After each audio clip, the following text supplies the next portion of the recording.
sorry, I'm sitting here clicking on everything, and then it's like the prompts stop you from being able to click on everything. I'm like, Jesus, just let me get in there. I know what I'm doing.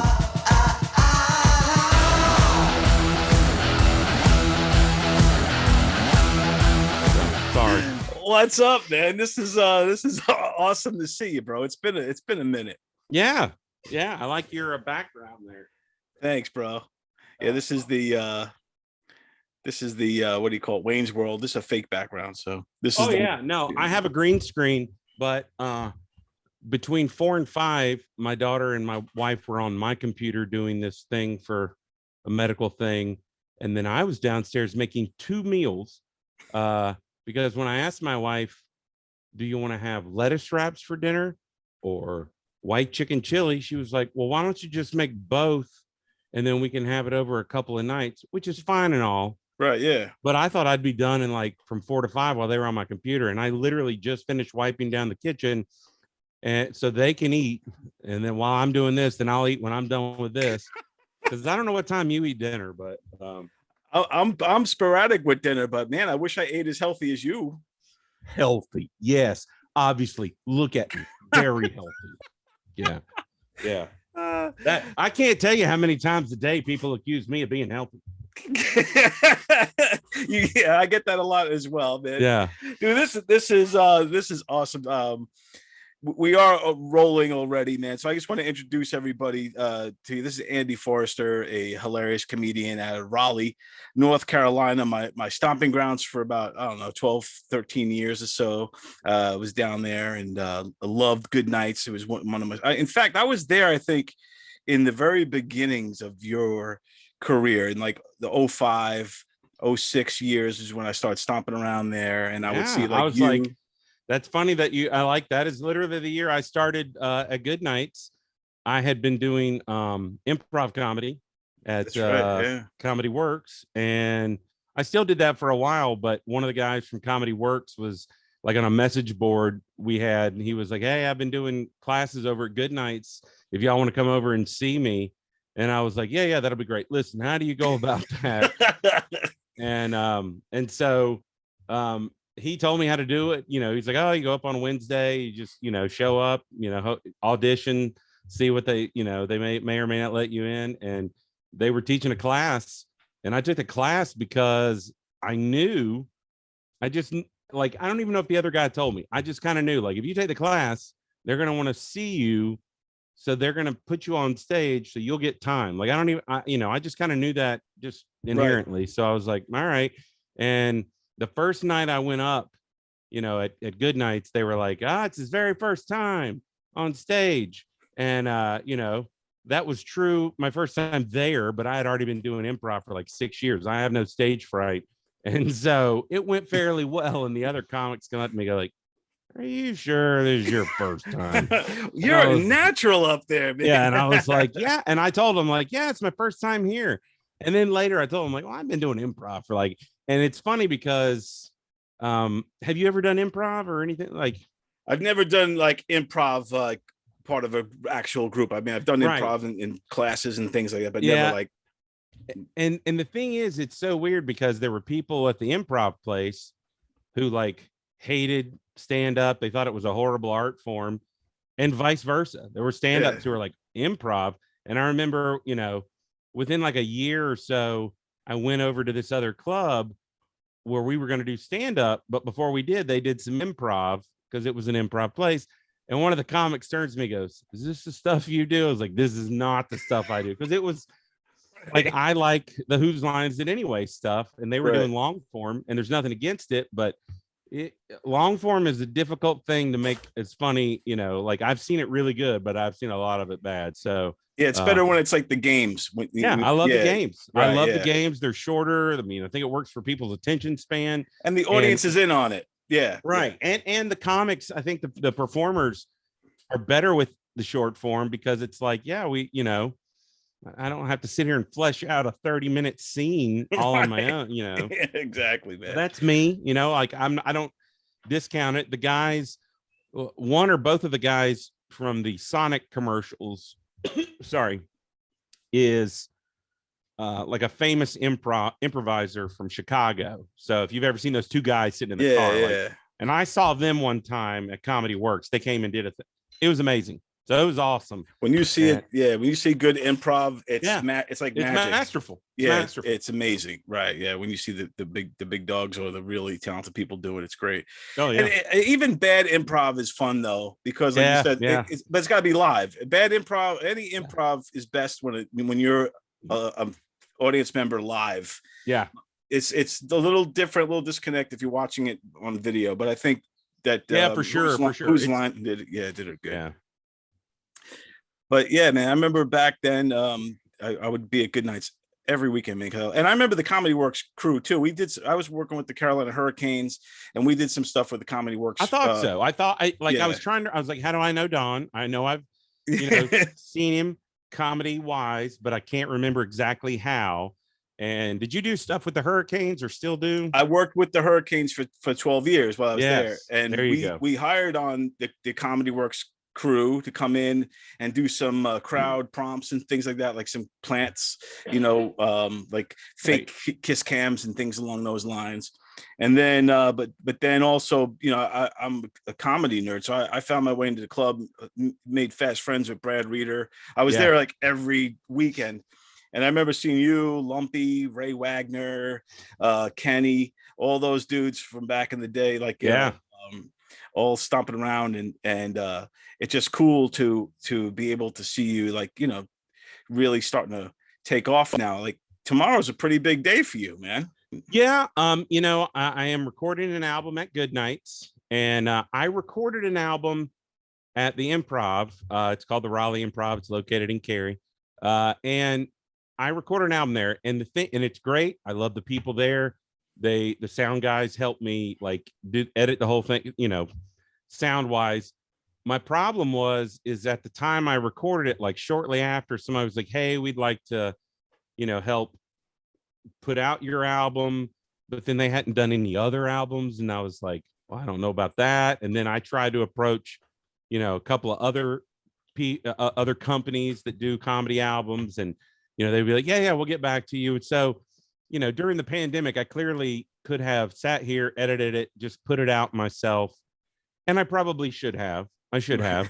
But, I don't know. Something about having at least some kind of name behind it is something that I feel, like if I put out an album, I don't necessarily know how to get it where it's going to be on Sirius XM, on all the channels. I don't know how to get it where it's going to also be on iTunes. Like I know how to get stuff on iTunes and that sort of thing, but like I haven't mastered the idea of once you release something, how do you get it everywhere?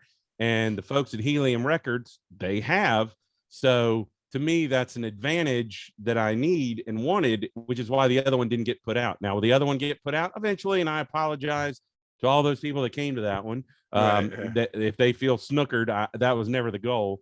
It's just a matter of like, I'm just always trying to do the best I can, and I'm trying to think ahead.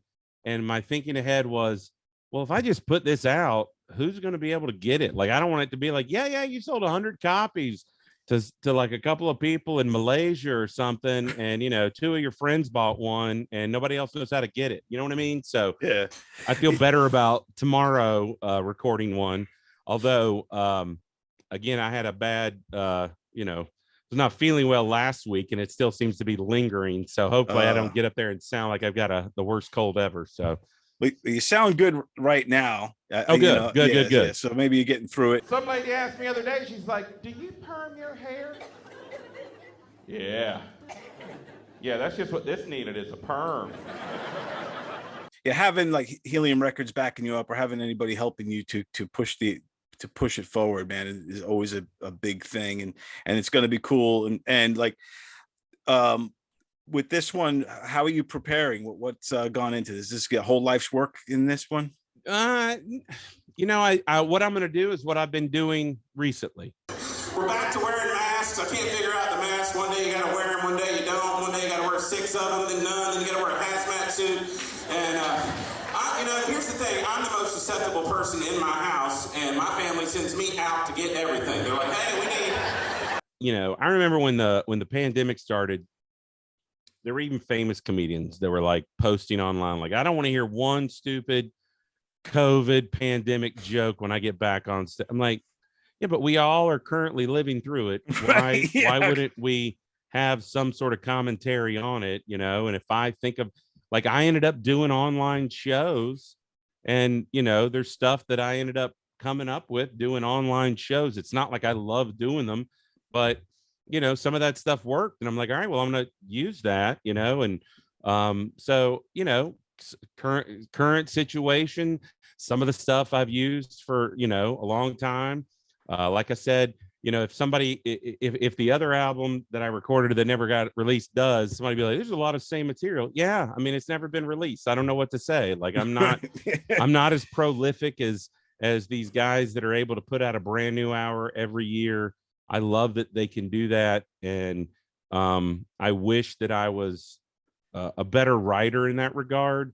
And it's not that I can't write comedy. It's just that, like, I've tried to sit down the way Seinfeld does. Like, I'm going to sit down for 3 hours a day or 4 hours. No, I have ADHD. I'm lucky to sit down, you know, like, I just, if I sit down, I'm often fall asleep. So it's like, I'm just not that way. Like, they come to me as they come to me. Type that I see something that makes me laugh.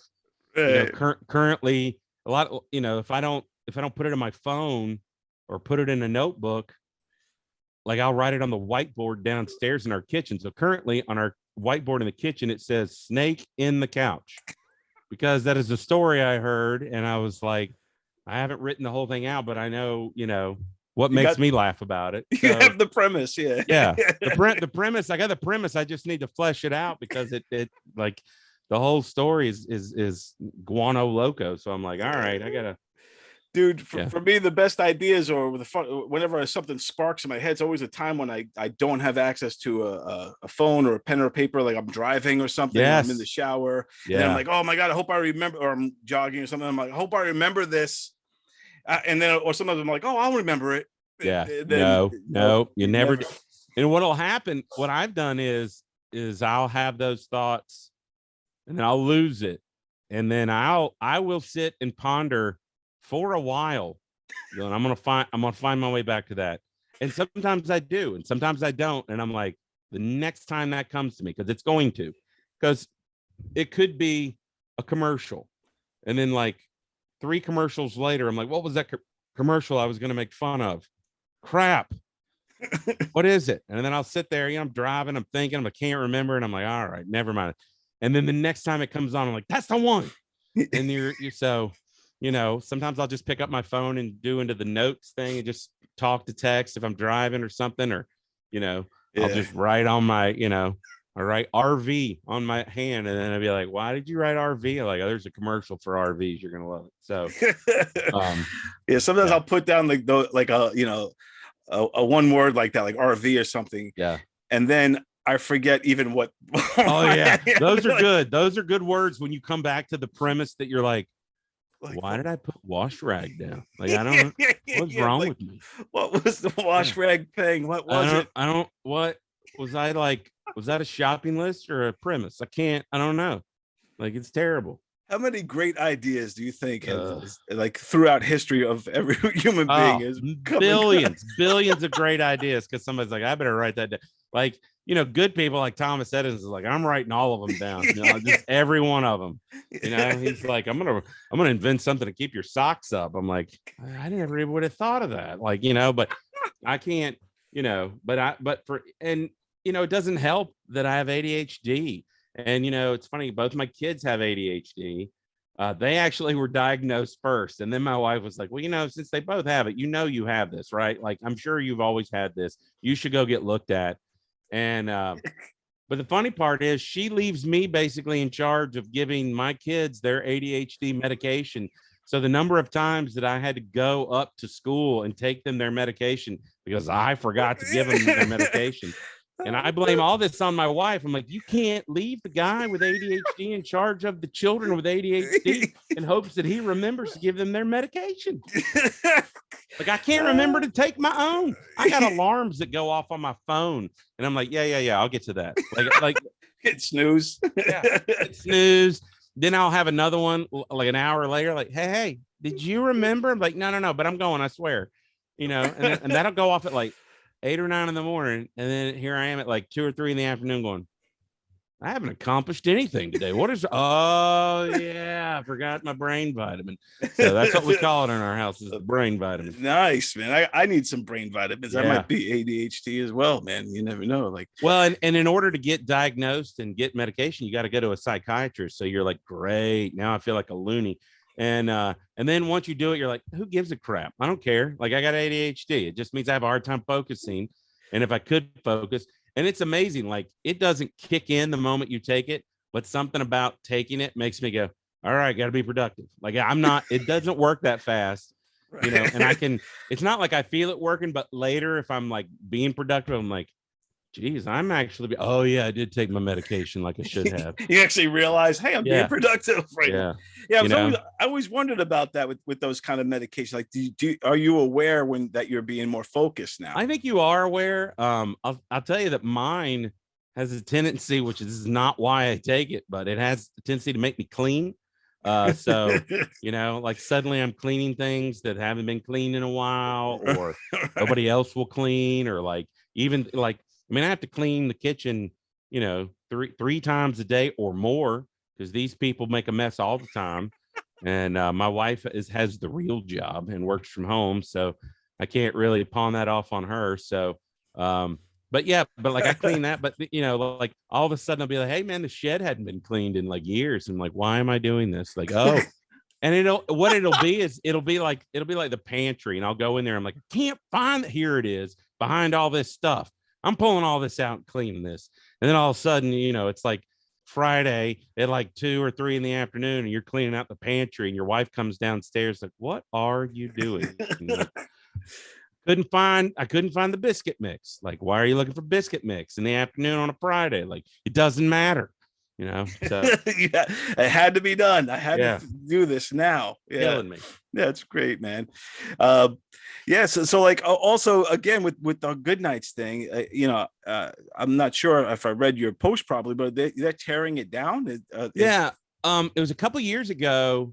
Some developer submitted plans to the city to put up high rise, but 5 or 6 floor apartments in that area, including like Good Nights over to the Triangle parking area, to the lot in the back and all that. So taking out the Western bar too. Yeah. Oh yeah. Which I'm glad if they do that. But that's me. That's me and my that's me and my hatred for country music. And I'm really sorry. I'm really sorry. It's a plan that they submitted. And I remember, like, I would never know that. Like, I would never know that some developed, but it either ended up in the paper or somebody posted it, and people start losing their minds. So I just contact Helium, the people who own Good Nights, and just ask them, hey, what's up? And they were like, we're not doing it right now. People can do that sort of thing. But it's not a great building when you think about it. There is no bathroom on the floor that the comedy club is on. If you go there and have to go to the bathroom, you have to leave the room and go upstairs or downstairs. And if let's say you're in a wheelchair and you're in the comedy club and you're like, I got to go, like, even if you have to go to the bathroom after the show, you have to leave through the emergency exit on the side where there is a ramp. Then you have to ride down the parking lot, down all the way to the back side, go into the back end at the bottom floor to get to a bathroom. And there's, hurdles all over. You're like, all right, this is dumb. So it has never been handy because it's an old ice manufacturer and ice cream building. So I don't think they just made ice cream. Brad told me years ago that they used to manufacture ice and would deliver it way back in the days when people would have ice delivered to their house. Wow. Which that makes it really old. Yeah. You would think it would be like a historical building, but so yeah, it wasn't, but it's been there for 45 years, at this point, or 40 some odd. And it is an institution in this area, and it's a legendary club, man. Yeah. Like even all over the United States, comics talk about, Charlie Good Nights. when Brad sold it, he made sure that in the contract that he wouldn't allow them to change the name, because all their other clubs are called Helium. But if they were gonna buy that one, he was like, you can't go changing the name. So, which is funny because he did change the name. He took the Charlie off Good Nights and changed it to just Good Nights. So, right. Exactly. yeah. But I mean, you know, I love the place. When they did change ownership, they kind of, you know, I don't know if they saw me as like some sort of old man, but they didn't have me around as much in the last, you know, since Helium owned it. And then the new clubs, the new club Improv popped up, and I was there the first night they were open, and they loved me. They were like, oh man, please come back. So they had me back a bunch of times. They let me headline, you know, some off nights here and there, and again, record an album. The staff is super nice. I mean, honestly, I got nothing against any of the clubs in the area, and I never work with that mentality of like, well, you got to like this one or the other. And I don't think they have that mentality about each other that I know of. You know, like if they do, they don't tell me, you know. Right. So you know, if as long I like anybody, as long as they're going to work me and work me fair, because that's all I want to do is just get out there and have fun. And so, right on. You know, but you know, there are places where, you know, like if you work this club, you can't work this one because they're too close, which I always think is funny because you think about like New York and LA, you're like, dude, like there are clubs everywhere. I remember back then there was in Raleigh area. I think there was something like that going on. I think with the place out in Garner. Yeah. And some comics got you know, if you worked over there, you can't work here. Yeah, blah, blah, blah. Brad did do that with Good Nights, that he was like, well, if you work out there, and we would explain to him, we are nobody. So nobody is going out there to see us. Right. Or like we're like feature acts, or like nobody's like, people are coming to see the headliners. So what does it matter if we, and I mean, you know, and I still, you know, I like Brad. I'd have nothing against him, but I mean, it was a power thing for him, and I get it. That's how he wanted to be. It's fine. People can be the way they want to be. It's fine. I just didn't play along. I just did what I did, and I work where I can, but I'm not going to do something that's going to make people mad to where then I don't work at all, or at least I'm going to try not to. I'm with you. I think that if you're a comic coming up and you're a feature act and you want to get stage time, especially in a, you know, some place like Raleigh where there's not a ton of clubs, you know, in that area, you got to play where you got to play. And I think it's kind of unfair in a way to start to put, you know, restraints. For sure. Yeah. Like, so he's basically holding you guys back from a potential payday. Yeah. It's like, hey, you know, I you're like, but these people have offered to hire me and they're going to have me out, and I'm not working for you that weekend. Like, what doesn't matter? So, but you know, it is, you know, it's a very interesting thing, because I know that comics in LA, they can go perform, you know, once you get where you're seasoned and liked at all the places, you can just go perform all around LA in the surrounding area and never leave if you want to. And I don't know about the money. I don't know, like every time you show up somewhere, they pay you or they don't pay you. I'm well aware of the strike back in the 70s and how all that panned out. So I would assume you would get paid if you show up somewhere. Otherwise, we'd be back to that again. Yeah, exactly. But you know, like you can't necessarily like there is a place to go tell jokes almost every night of the week in the Raleigh, you know, Durham, Chapel Hill, Garner, wherever area. There's somewhere you can go perform, but sometimes it's an open mic, sometimes it's a showcase, sometimes it's a build thing and you're going to get paid, but you can't, you know, you certainly can't make a living doing that. So you have to be willing to like hit the road and go and you know, it helps if you have a headliner that likes you and will take you somewhere. Take him with you. Yeah. Jimmy Walker took me places, but it would be, you know, it wasn't like take you all year long. Like my buddy Brent Blakeney, he hooks up with John Reap, and I mean he does probably North Carolina's own right there. Yeah, I think he does 75% of John Reap's shows all around the country. Like as long as it's probably not a wash. I'm sure John has some people maybe out on the West Coast that feature for him so that Brent doesn't have to go out there and it's a wash for him. But Right. I know he does bunches of shows with him. So it's like, if you can get that, it's great because you get the experience, and the more shows you can do, I mean, that's how you get better. You know, like people will ask me, how do you get started and all this stuff. And I'm like, honestly, you just got to show up and try. And if you do terrible and it hurts your feelings and you're sort of torn and you're really bummed out by that, then it's not for you. But if you do it, and even if you don't do well the first time, but you still want to try it again, and maybe it goes well the next time and that sort of thing, and you're never sort of dejected to the point, you know, like if you love it, then you'll keep trying, and it's for you. And I can tell you that for me, that it didn't take me a while to want to do it. It was instantaneous that I wanted to do it, but it took me a while to realize it's basically kind of addictive. Like, right, yeah. If you do it and you're good at it, or at least you get laughs, I mean, it is, I mean, that's very addictive to be like, I need people laughing at me. I don't know if that's quite the way. I don't necessarily need people laughing at me. I really enjoy making people laugh. Like that's how I got into all this to begin with, because I would, places I would work and friends over the years, I would just make them laugh.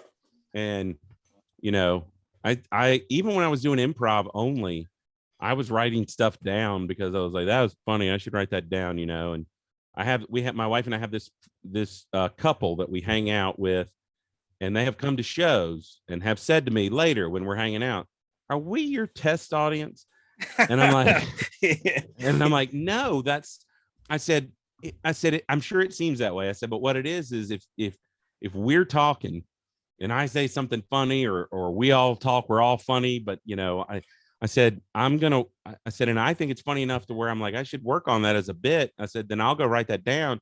I said, but also if I've written down something and we just suddenly spontaneously happen to touch on that subject, I said, and I haven't really told it as a joke, but it just is a thought in my head. It may come out while we're talking, and I'm not trying to try my jokes out on them. Right. Just comes.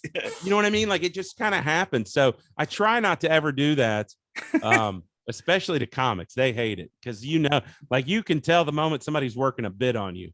And but like the whole, like like I speak the way I think, and if we're talking about blank, and I came up with that idea because that's how I think about it. And you know what I mean? It could just be a news story, it could be a particular topic, whatever. But but I mean, sometimes it's hard, I always think about that line where Steve, I almost called him Steve Miller. That is not his name. Steve Martin. Oh yeah. He said to somebody who was around him being funny, and he was like, oh, you're one of those, so you're just always on. And Yeah. like it's a bad thing, and I get it, man. People people say to my wife, well, he must be wonderful to live with, and she will just look at them and go, he is not like this at home.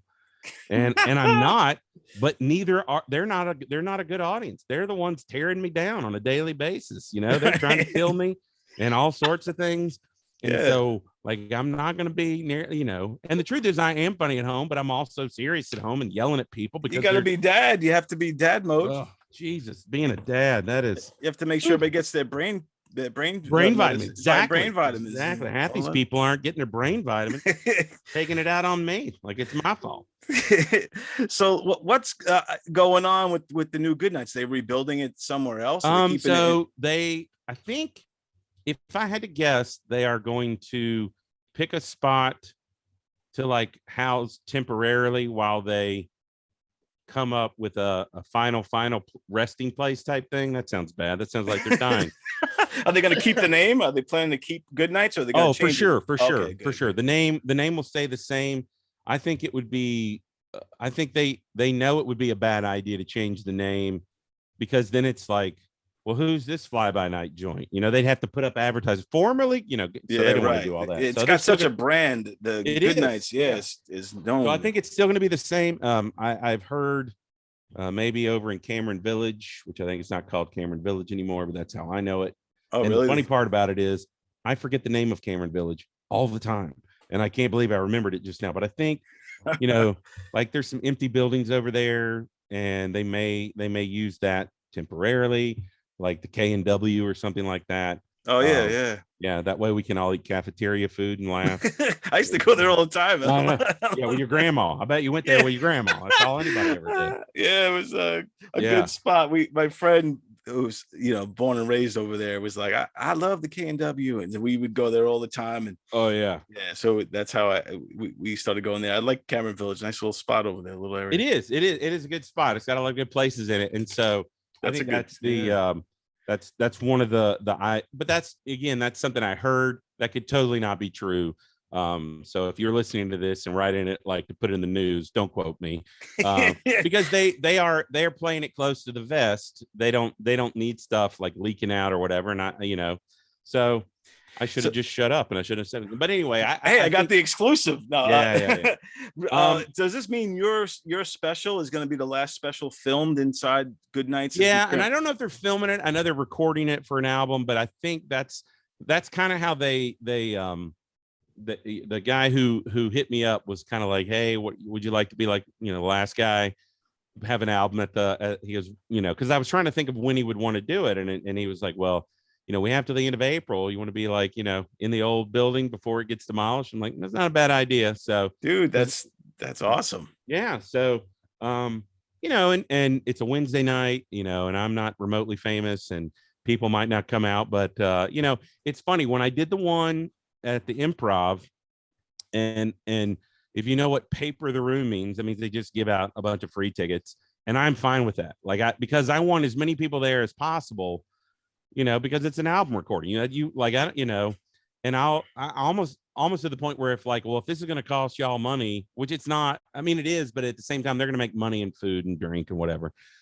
And they knew that. So, but they had to cut the number of people off. That room holds about 500 people, and they had to cut it off at about 300. There were people got turned away because they didn't have enough staff, because it was on like an off night when they aren't normally. And so the staff have other jobs, and they couldn't get enough staff to take care of 500 people.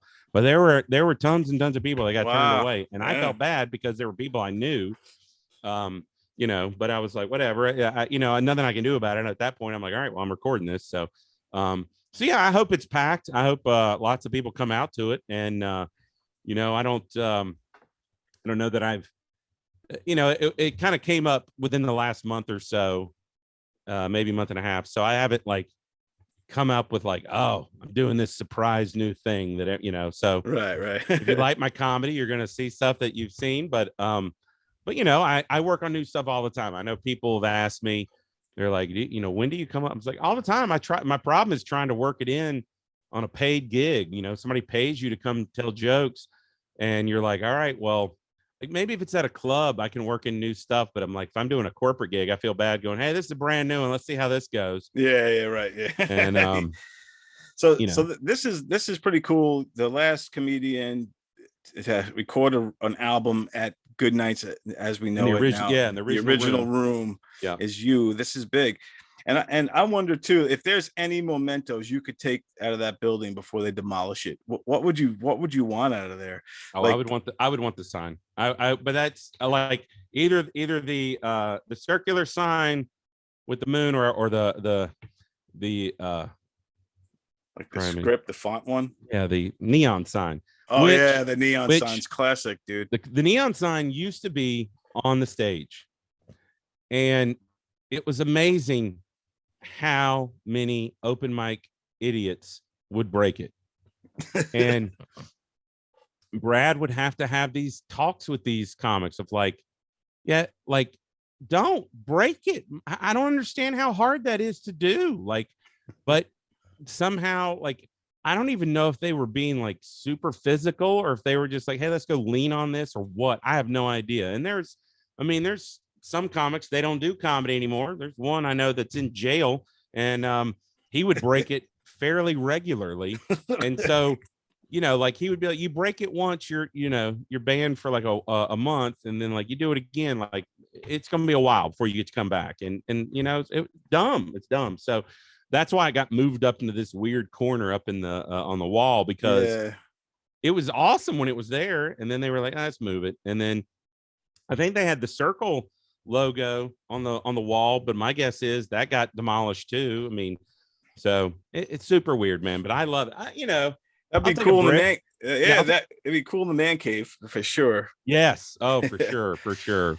But you know, I'm not like it's funny if you go now, they'll do a little bit of, you know, like when you go to the movies, they'll have that trivia before you watch a movie. Yeah. They have a little bit of that now. And the first comic that ever was the headliner there, do you know who the first comic was? The first comic who ever headlined Good Nights? Yeah. Wow. Well, I would say I'm just gonna throw a wild guess here. I would say, I don't know, just because he's local.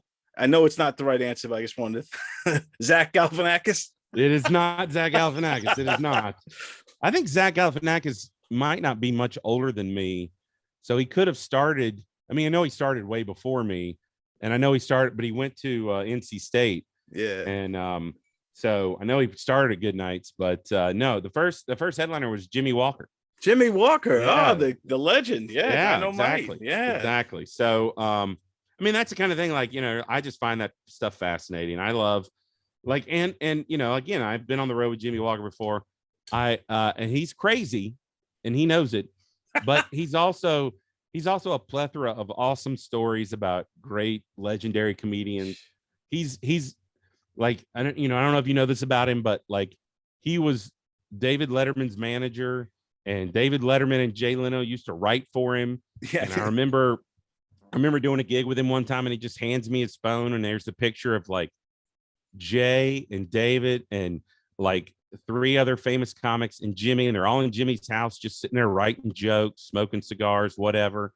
And you know, when David retired his show, he showed me it was a text or an email he sent Dave, and the email was like, all right, you're done with your little project. It's time to get the real work done. Mitzi's got a spot for you at the Comedy Store. You go on after Argus Hamilton. And, so he showed me that email, and all I wanted to know was, what's David Letterman's email address? Yeah, exactly. And so I scrolled and looked at it. I may have written it in a notebook or something, but I remember, because it's like a name that is not remotely David Letterman. It's not like an anagram or like backwards or anything. It's just like, you know, it's like Hugh Petrie or whatever, you know, like I don't know what it is at all, but I'm like, that's hilarious. Yeah. It just, you know, that's the kind of stuff that I just love, you know, like I've been hanging on the road out. You hang out with Jimmy Walker. That's like hanging out with comedy history right there. It is. He'll tell you. Yeah. He'll tell you about working the Chitlin circuit and tell you, you know, like about how, like, yeah, you'd have to like do your jokes, get paid, and then leave town. Like, you know, like that kind of thing. You're like, oh, that's kind of creepy, you know? Dude, that stuff's priceless to be, you know, getting those stories from the source, and then learning. That's how I look at it too. Yeah. I'm like, you can't get this kind of stuff everywhere.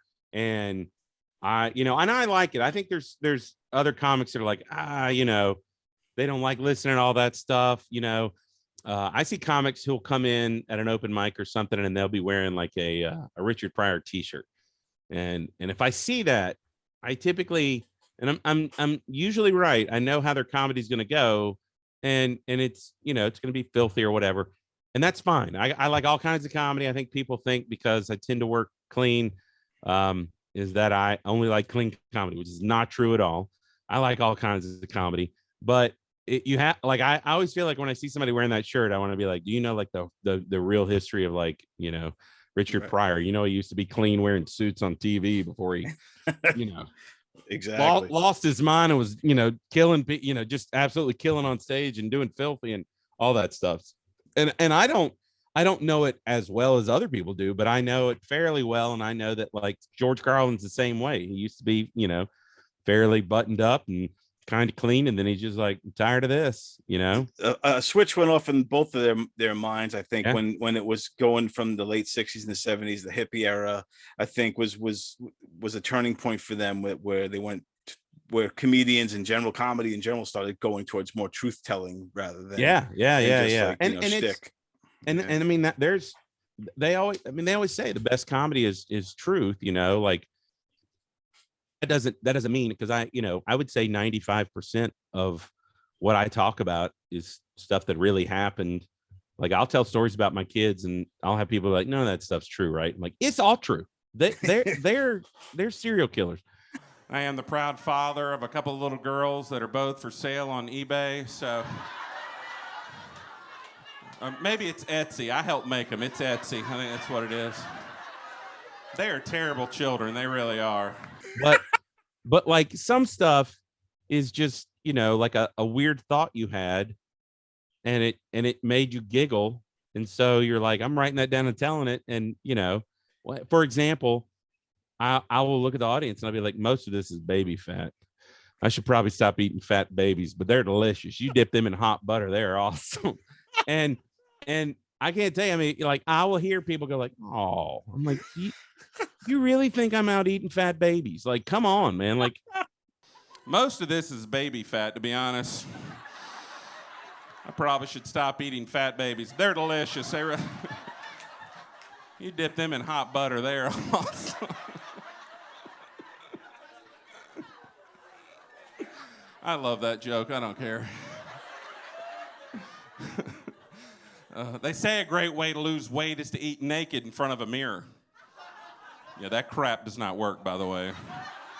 And consequently, I'm no longer welcome at Target. So that was a bad day of shopping for everybody.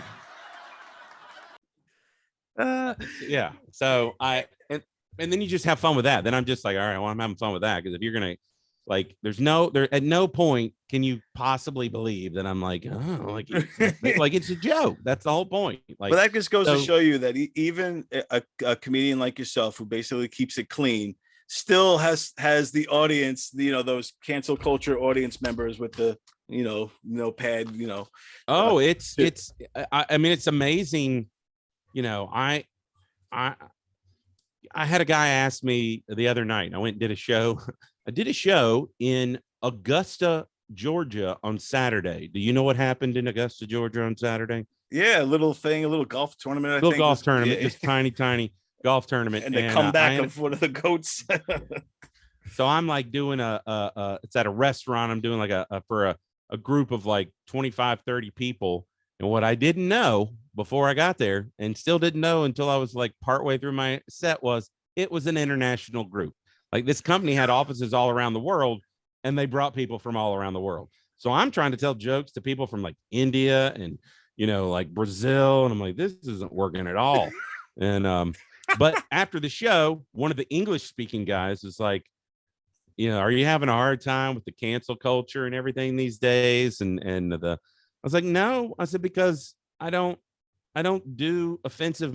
I mean, I think you can technically get offended by anything.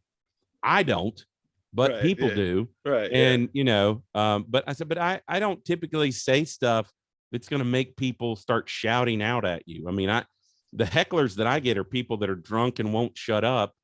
And or fat babies. Yeah, or fat babies. They get real angry. Or parents with fat babies are the worst. But that's what I'm saying. Like you can say that sort of thing, and then suddenly somebody will be like, did he really say that? You're like, I'll sing a couple of I sing a couple of lyrics to some metal songs in my show, and they're sketchy, but they're not, and I stop them before they're like, what did you just say? Like I know what I'm doing. Right. Like the whole point, and it's funnier that way, because then you let the crowd. Yeah, they can either finish the lyric because they know it, but the point is, I usually find the secret is for me in that joke is to find an older lady, and you have to find one that you hope is a good sport, and I just am like, you seem like a big Rob Zombie fan, right, ma'am? Sing along with me. And then I'm like, dig through the ditches and burn through the, you don't know that one. All right, ma'am. So, and then I got great. Like two. Yeah. And I do like two more, and I'm having fun with it. People are laughing, but every now and then you can tell people like, they kind of clinch it, like, is he evil? Like, or something like that. And the truth is, that's the music I listen to all the time.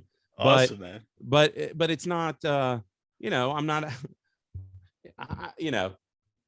I try not to sort of play my hand on any sort of issue.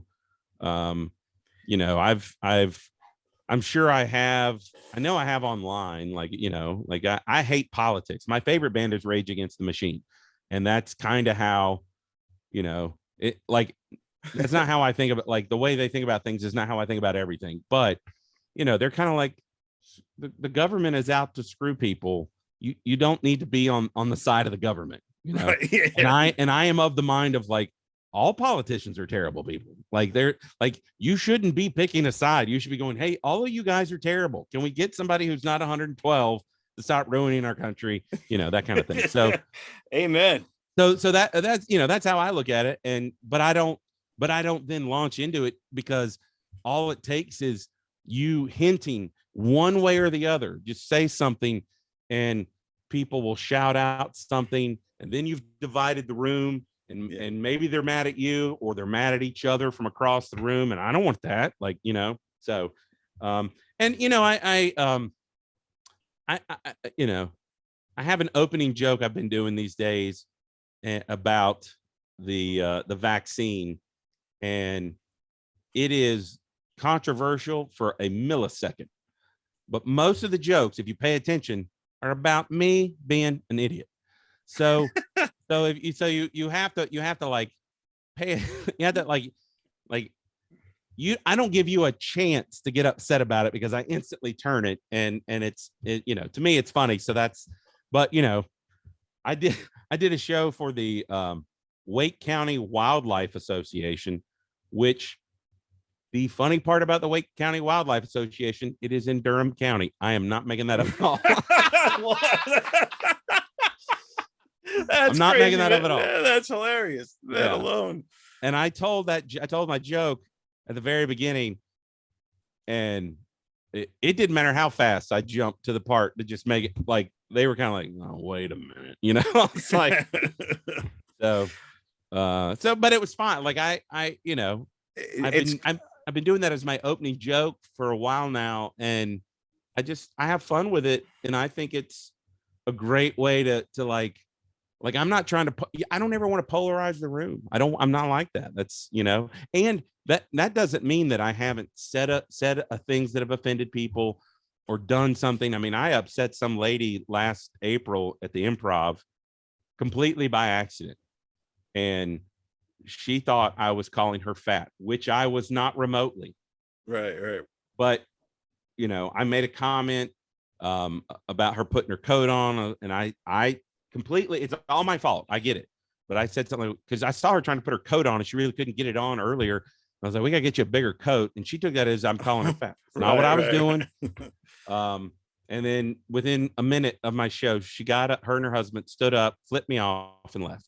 Damn. And that'll haunt me for the rest of my life, because that is not at all what I want to have. Like, I know there's comics that love that. They're like, oh, this is awesome. Yeah. And I literally told the audience, well, that'll haunt me forever. And I had people contacting me after the show, like, you know, when I got home, like, it was not you, it was her. She was dealing with some issues, clearly. And I'm like, yeah, but I just, that was such an accident, you know. So did that throw you off when something like that happens? It does because, like, take, you know, like like anytime, I mean, because it's kind of like a heckle of sorts, you know, like something's happened that's not in your you know, set list that you're about to do, and I don't mind some audience interaction.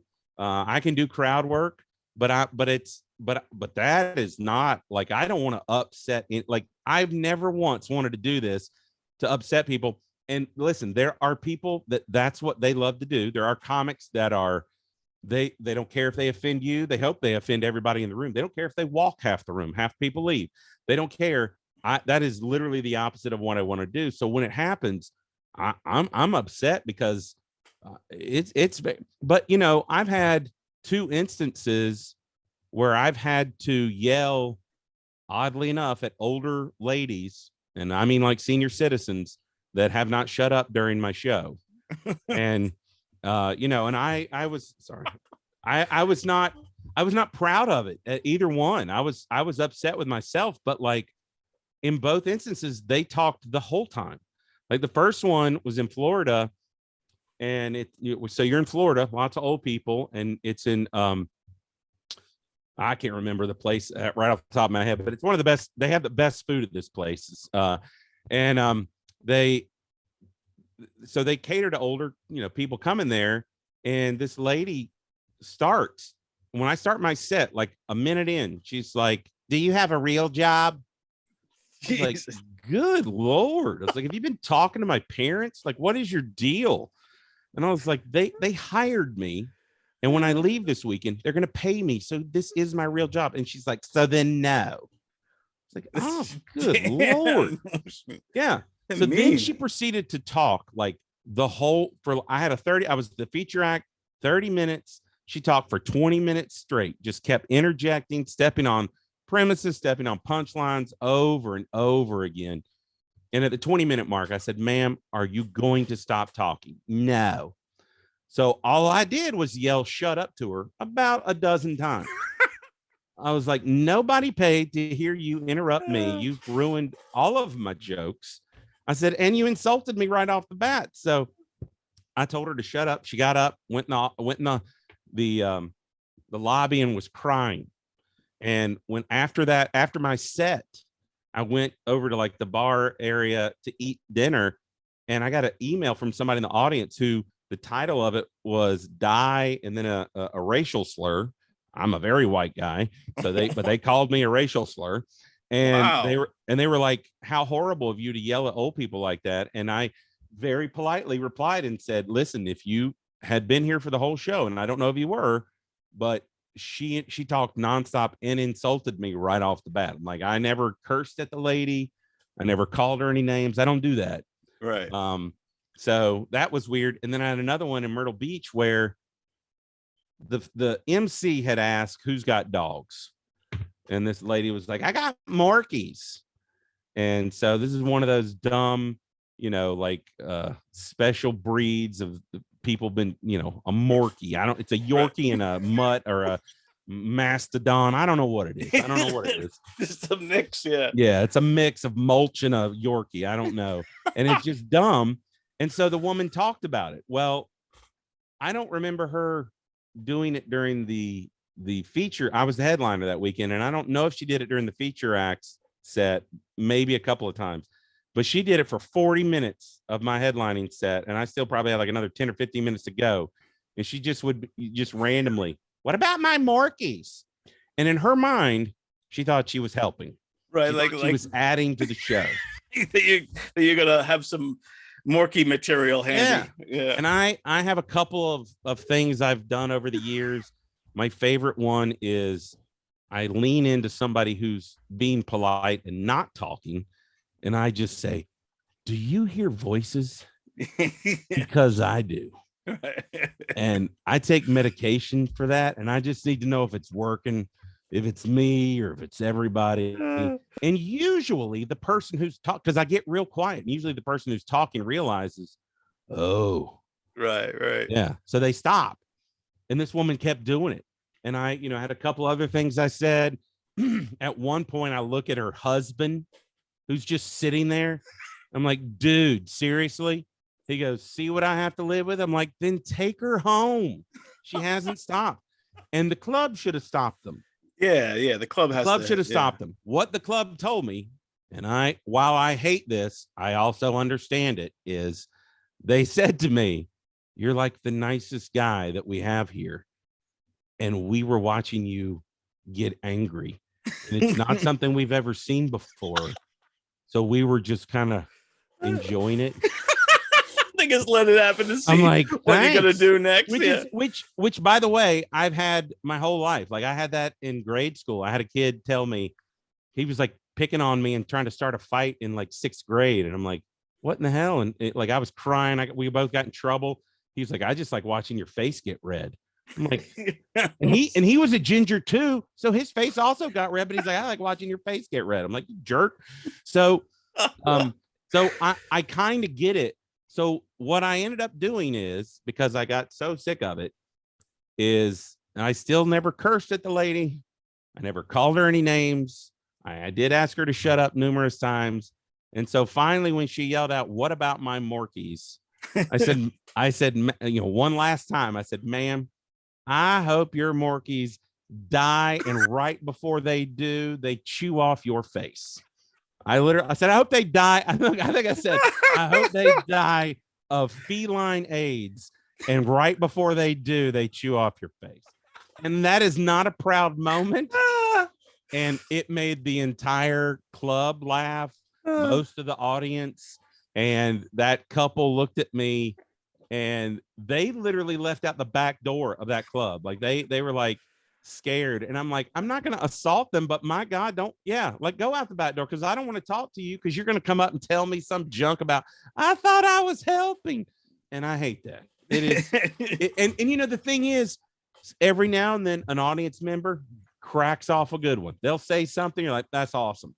Every now and then you're like, I'm gonna have to use it. That's pretty good. Like because honestly, that's how I am. I have a hard enough time myself when I go to comedy shows. First of all, I'm the loudest laugher. I have a very distinct laugh, and people can hear me and they know it's me. And if they don't know me, they'll be like, who's that old lady laughing in the back? It's me. That's what I sound like. But the other thing is I have it's so when I was in school growing up, I was voted wittiest, like in like 9th grade and again in 12th grade. So like, you know, the superlatives, I got wittiest. And it literally just means like, if you say something, literally my brain almost has something, a funny retort. Like if you say something good, you know, if you say like, well, 3 + 5 is 8, I'm like, I don't have a funny retort for math. You know, but right. It's to differ if you turn. So, but for the most part, like that's what it is. It's like I'm witty. I don't know why my brain works this way, but it always has. Even way before I was a comedian, I was a DJ on the radio in college and a little bit after college. So I did it there too. So I've just always been this way. I think I think there's a lot about who I am that lends itself to being a comedian. And I think like secretly, I always knew I wanted to do it, but I didn't know how to go about it. And so once I found out how to go about it, I was like, yeah, this is exactly what I'm always supposed to do. And even when I started, I was like, but I still don't know. Like I had a day job. I have a Bachelor of Fine Arts in graphic design. I am a pretty good artist. I don't know. Yeah, if you've ever some of your Spider-Man sketches and things. Yeah, my online. drawings and stuff. Yeah. Is this podcast like visual or is it like yeah, it's visual. Yeah. So I got a couple I can show you stuff that I've drawn. For sure. But like so like I used to make the yellow pages. That was my day job. Very exciting. Then it turns out they didn't need that anymore, and I didn't have a day job. And my wife was like, well, maybe now's a good time to be a full-time comedian. Now she said that, she didn't mean it.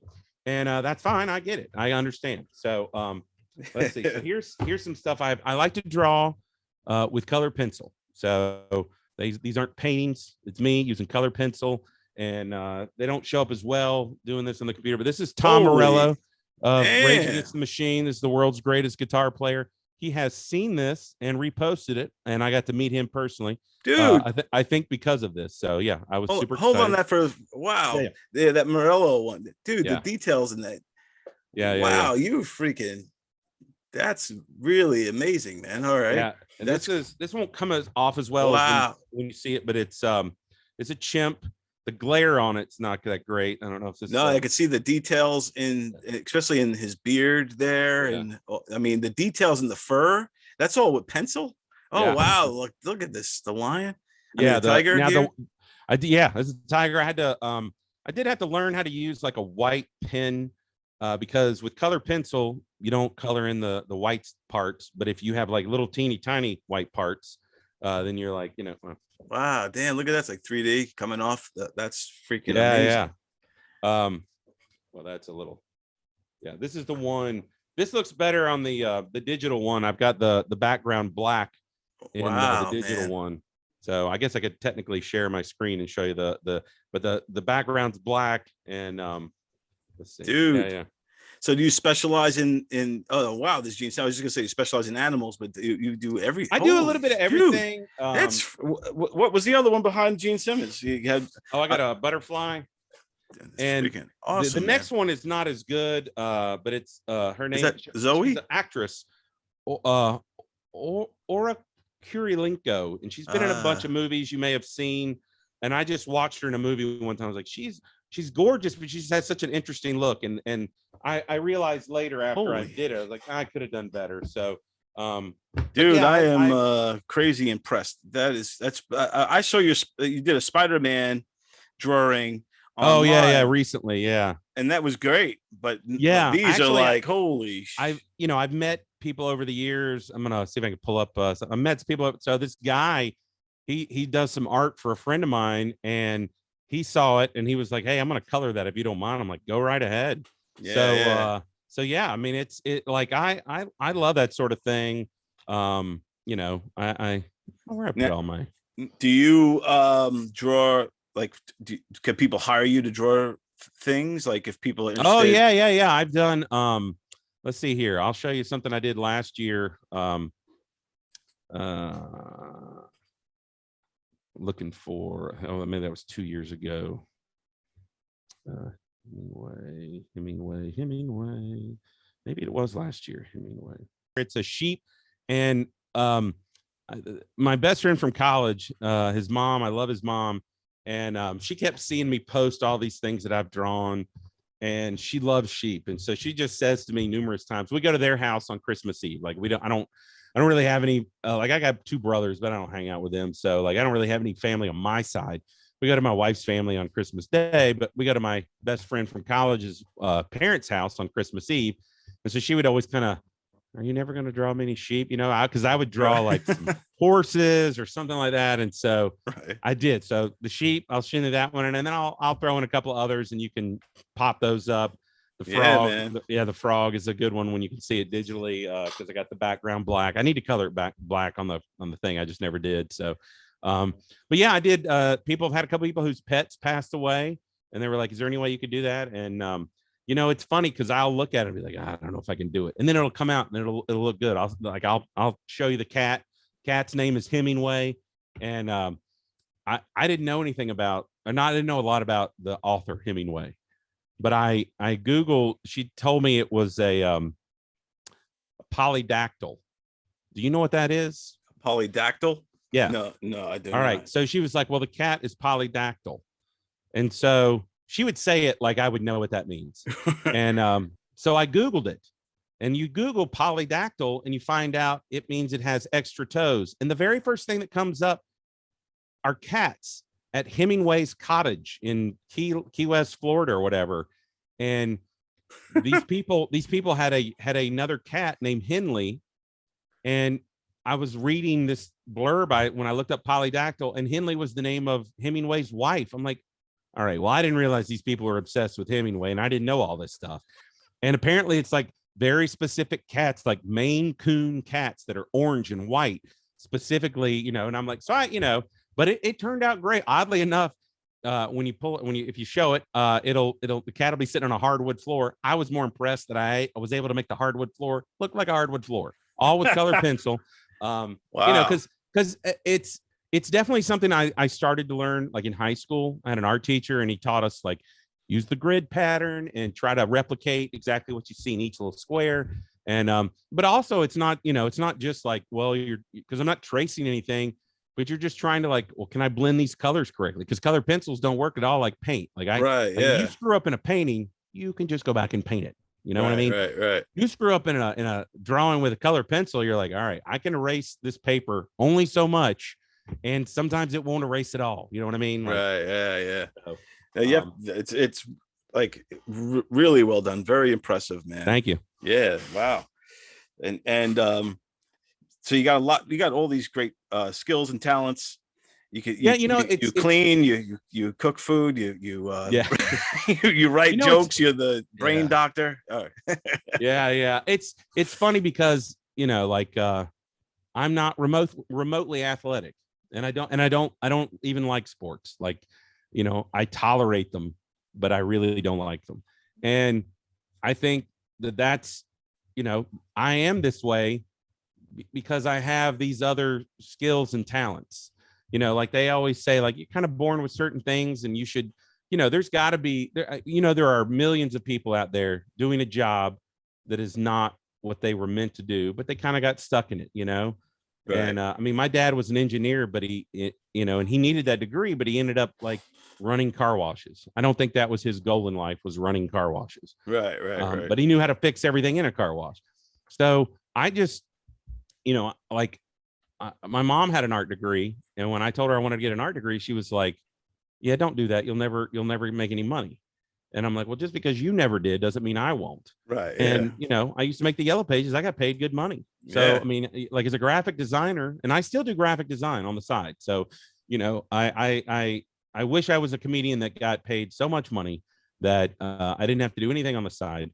But I also like graphic design. Like I look at fonts way more than a lot of people look at porn.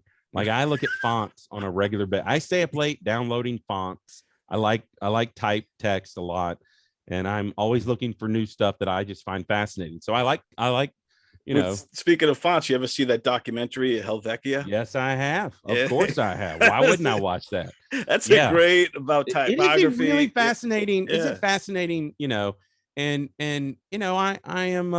I'm a bit of a font snob. I don't understand when people have not picked up on the fact that Comic Sans is a trashy font. That's so great. Every graphics designer I know hates Comic Sans because it's a junk font that Microsoft made, and they named it that like it's a good, like it's like, hey, and so you see like every kindergarten class, and so that you're like, okay, fine.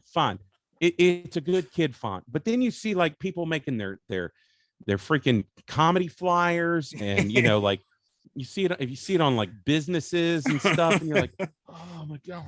And the thing about it is like I'm really like, it's kind of I'm sure it's a bit of an OCD thing, but like if I see really bad graphic design, I want to fix it.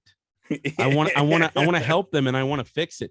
And somebody invited me. I've been invited several times to this group on Facebook called Bad Comedy Flyers. I'm on that group, actually. It is torture for me. I can't do it. I was on there, and it's terrible because I don't think I would ever see one of my flyers, because I'm not going to lie to you. I like this. That's the thing I have a degree in. I'm pretty good at. I can almost do it blindfolded. Right. But so I don't think I would see my. So I would be upset if I saw one of mine in there. And if somebody makes one of me and it's a terrible flyer, even if they don't ask, I might not even ask them. I will just make a good one, because I'm not going to use that to promote a show. I'm going to just go ahead, because I can do it in like no time, and it's going to be better. Right. And I've done that, and some people have gotten upset. They're like, "Did you not like my flyer?" I'm like, "Dude, I can't even read it." I'm like, like if you have paint splattered in the background and it's all different colors, and then you have our names in a font that's not legible in the same weird colors, I can't figure out who's performing at this show. then you know what I'm saying? Like, yeah. Like I'm trying to, and then I'm just trying to help them. So I was on that forum, and I would look at it, and I'm like, this hurts my brain so much. Now that doesn't mean that I don't have a friend of mine where she and I will send each other flyers that we are like, come on, like we just send it to each other, and she'll send me one that's horrible and be like, I would like, because I make flyers for her, and she'll be like, I'd like for my next one to look like this if you could. I'm like, oh, okay, I will get a chimp to come in here and work for me that day. So, That's great. Well, Andy, man, I'll let you go and finally get your dinner going, but I want to say good luck tomorrow. Kick some butt. I'm hoping that no old women are in the front row. It's fine. Now, where are you living now? Where do you live?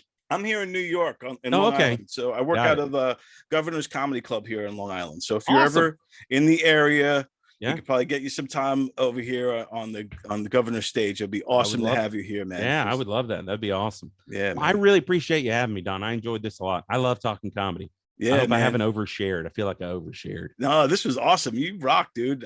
We got to get you back on again. I also do top fives. We'll do a top 5 list. We'll do the top 5 best comedians from North Carolina or something like that. Sweet. Yeah. Or music. I love music. Oh yeah, we could do music. There you go. We'll do some Rage Against the Machine. Yeah, type stuff. Oh yeah, there you go. Awesome. So rally around the family, my friend. That's right. Pocket full of shells. Yes. Let's do it. Thank you so much for having me. I really appreciate it. Take care, man. Thanks again. Andy Forrester, everybody. Check him out. He's awesome. Thank you so much. Y'all have a great night. I'm gonna try to hang up on him now.